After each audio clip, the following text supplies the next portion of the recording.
ဗုဒ္ဓံတရဏံဂစ္ဆာမိမိမိဘဝကိုဖရာကိုအနှင်းတယ်ဓမ္မံတရဏံဂစ္ဆာမိသံဃံတရဏံဂစ္ဆာမိမိမိဘဝကိုဓမ္မသံဃာကိုအနှင်းပြီးတော့ကိုယ်ပဲစိတ်ကပ်ပါတယ်လို့ကိုယ့်ရဲ့ဘဝကိုအနှံ့တာပြီးတော့တရဏဂုံအလေးမြတ်ထားပြီးတော့ဆောက်တည်လို့ရှိရင်လေ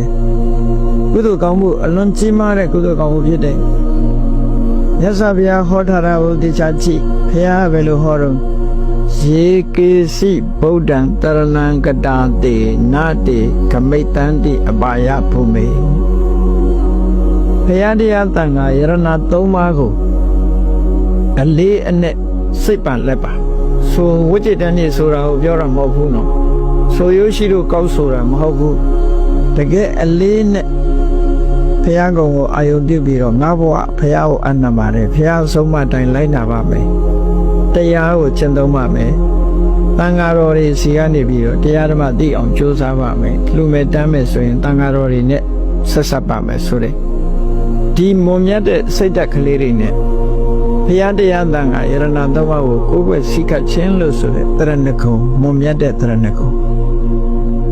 လောကမှာအမှန်တရားကိုသိတဲ့မြတ်စွာဘုရားတရားဓမ္မတန်တရားဝတ်ကနေထုတ်ဆောင်နိုင်တဲ့စွမ်းရည်ရှိတဲ့တရား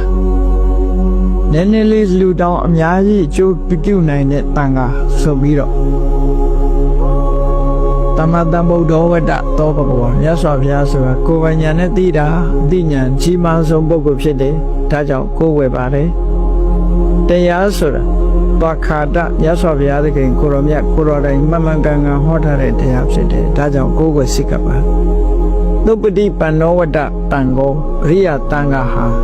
တကယ်ကိုဖြောင့်မှန်တဲ့အကျင့်မှန်ကန်တဲ့အကျင့်ကိုကျင့်တာဖြစ်ပါဒါကြောင့်တရားကိုကိုယ်ဝယ်ပါတယ်ဆိုဘုရားတရဏဂိသမိဓမ္မတရဏဂိသမိသံဃာတရဏဂိသမိလို့တရဏဂုံကိုအလေးနဲ့ထားဆောက်တည်လိုက်ရင်မြတ်စွာဘုရားနတ္တိခမိတ္တန္တိအပါယဘုမေနဲ့အဲ့ဒီပုဂ္ဂိုလ်ကြီးအပင်မကြဘူး